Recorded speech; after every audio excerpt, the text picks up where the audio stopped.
एक ही बात पूछी। हाँ पूछा।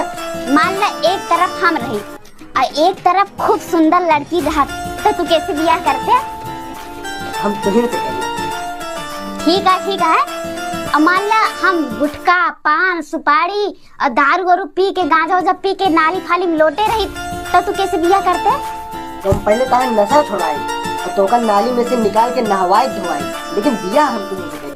ठीक है। और मान ला तो का मिलबे न करी तो कैसे बियाह करते? तो का हम पहले ढूंढी, लेकिन हम शादी तुहिन से करी। और मान ला जैसे हम इस दुनिया में नहीं ना, हम पैदा ना भई, तो कैसे बियाह करते तू? तो जाहिर सी बात है हमका वही शादी करे पड़े। हाँ, अब ही दिखाए ना अपन असली रंग। यह दिक्कत रहा था आदमी मन के। आपन मेहरारू छोड़ के दूसरा मेहरारू देखा जा। वो से बियाह करिए जा, कैला उसका कहीं वाला हमें नहीं रहेगा तो साथ।